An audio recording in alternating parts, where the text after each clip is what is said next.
Good morning विद्यार्थी मित्रों। पाठ 1 मानव भूगोल परिचय।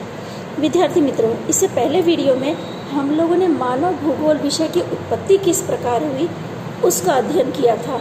इस वीडियो में हम लोग मानव भूगोल जो विषय है उस विषय में भूगोलवेताओं ने जो परिभाषा प्रस्तुत की है उसका अध्ययन करेंगे। प्रसिद्ध फ्रांस भूगोलवेता जीन्स बून ने मानव भूगोल ऐसे सभी तत्वों का अध्ययन करता है जो मानव की क्रिया प्रतिक्रिया द्वारा प्रभावित होता है।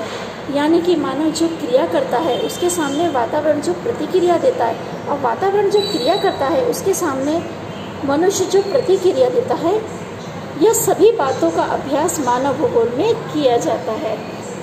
दूसरी परिभाषा फ्रेडरिक रेडसेल की है।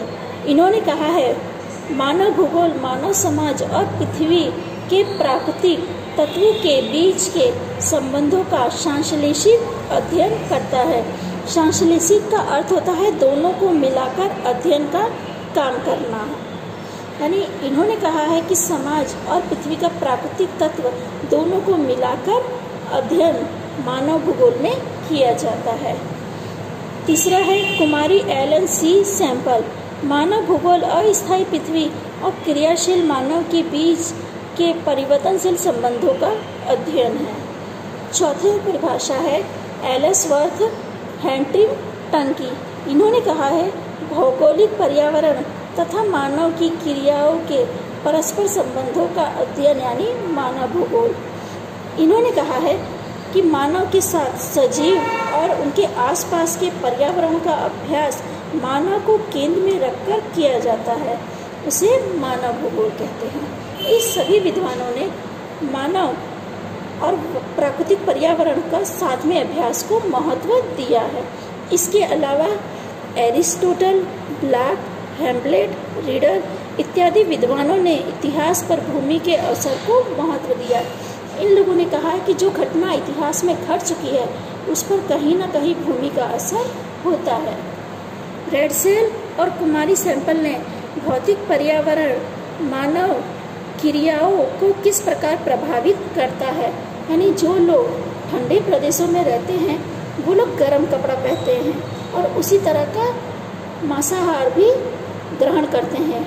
इसके विरुद्ध में जो लोग गर्म प्रदेश में रहते हैं उनका पहराव क्यों अलग होता है। इन दोनों बातों का अध्ययन इन्होंने किया है।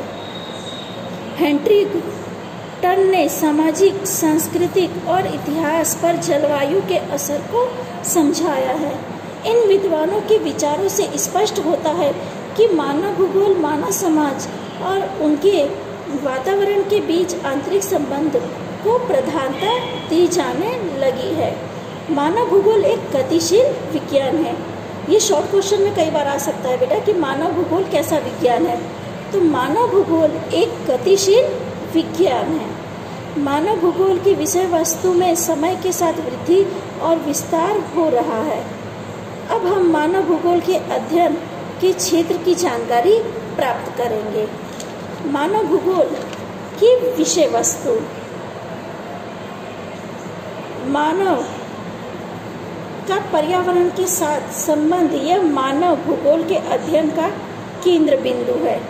तकनीकी विकास के साथ मानव और पर्यावरण के संबंधों में भी परिवर्तन आ रहा है। जो मानव भूगोल का केंद्र है वो मानव है, यानी इसमें मनुष्य को केंद्र में रखकर फिर अध्ययन किया जाता है। भिन्न भिन्न क्षेत्रों में मानवीय रंग, स्वास्थ्य, कपड़ा, निवास, भाषा, धर्म, सामाजिक जीवन आदि अनेकों विषयों में विविधता होती है। आप लोगों ने देखा है कि हर क्षेत्र का रहन सहन, संस्कृति, रीति रिवाज, खाना पीना सब अलग अलग होता है।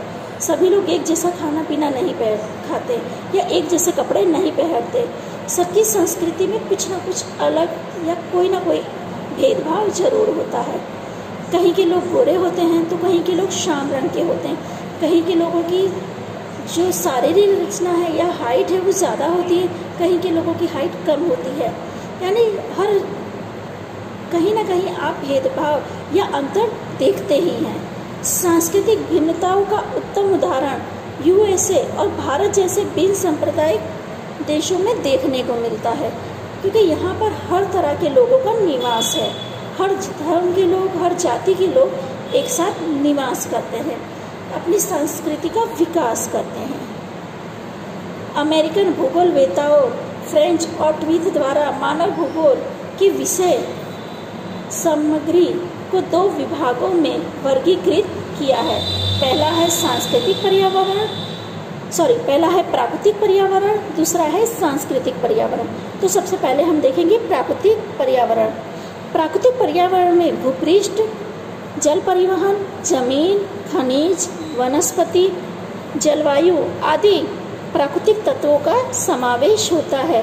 यानी जो वस्तु प्राकृतिक द्वारा निर्मित होती है, इन सभी का समावेश प्राकृतिक पर्यावरण में किया जाता है।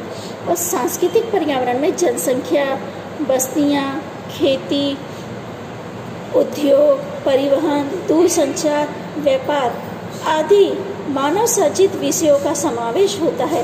यानी जिनका निर्माण मानव द्वारा किया जाता है या मानव द्वारा होता है, उन सभी का समावेश सांस्कृतिक पर्यावरण में किया जाता है।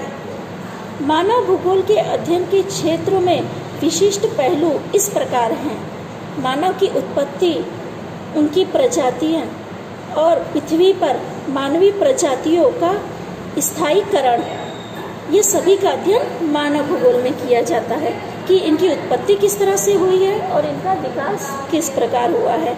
दूसरा है मानव जनसंख्या का वितरण, जनसंख्या घनत्व, जनसंख्या वृद्धि, जनसंख्या का विश्लेषण, इन सभी का अध्ययन मानव भूगोल में किया जाता है। तीसरा है मानव की प्राथमिक, द्वितीयांक, तृतीयांक, चतुर्थांक और पंचम प्रवृत्ति, ये सभी का अभ्यास हम आगे लेसन में विस्तार पूर्वक करेंगे। चौथा है भूमि स्वरूप, वातावरण, भूमि, वनस्पति, जलावरण, खनिज आदि के साथ मानव का सहसंबंध और इसके साथ का समायोजन का भी अध्ययन आप मानव भूगोल में करेंगे। पांचवा मानव अध्ययावास, ग्रामीण अध्ययावास प्रणाली, शहरी अध्ययावास प्रणाली, अध्ययावास की समस्याओं का भी अध्ययन मानव भूगोल में किया जाता है।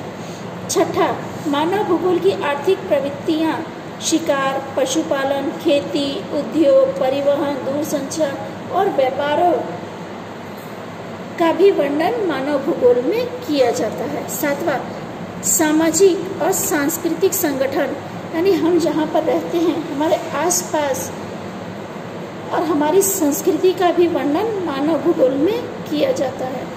आठवां मानव की सांस्कृतिक प्रवृत्ति, भाषा, साहित्य, शिल्प, संगीत, धर्म, सांस्कृतिक संगठनों का अध्ययन भी मानव भूगोल में किया जाता है।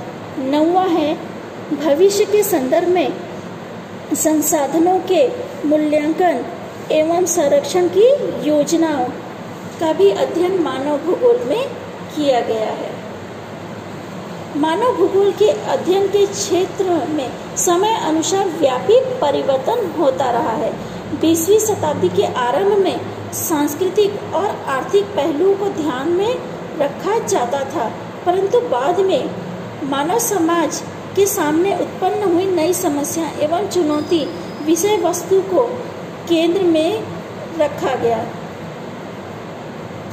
जैसे अर्थशास्त्र, इतिहास, जनसंख्या शास्त्र, कृषि विज्ञान, समाजशास्त्र, आंकड़ा शास्त्र, राज्यशास्त्र आदि विषयों के साथ मानव भूगोल का अनुबंधन और सहसंबंध रखा है। इन सभी का अध्ययन मानव भूगोल में किया जाता है। मानव भूगोल परस्पर एक दूसरे से जुड़े हुए 3 कार्य करता है। पहला है मानव निर्मित घटनाओं का स्थिति संबंधी विश्लेषण। इसके अंतर्गत मानव की जनसंख्या और उनकी विशेषताएं, कला कौशल्य एवं उनकी वितरण आदि का समावेश होता है। दूसरा है पारिस्थितिकीय विश्लेषण। इसके अंतर्गत किसी भी भौगोलिक प्रदेश में मानव तथा उनमें पर्यावरण के सहसंबंध के अध्ययन को महत्व दिया जाता है। तीसरा है प्रादेशिक या क्षेत्रीय समन्वय। इसके अंतर्गत स्थानिकीय एवं पारिस्थितिकीय अभिकरण को जोड़ दिया जाता है। इसमें अध्ययन का उद्देश्य आंतरिक रचना एवं बाहरी संबंधों की समझ प्राप्त की जाती है।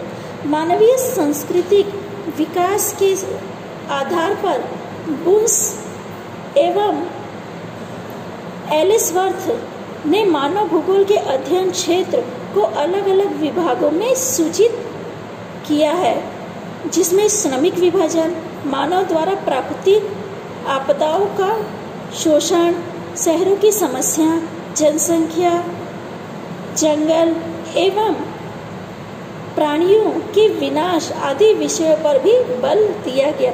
ये सभी का अध्ययन आप मानव भूगोल में करने वाले हैं।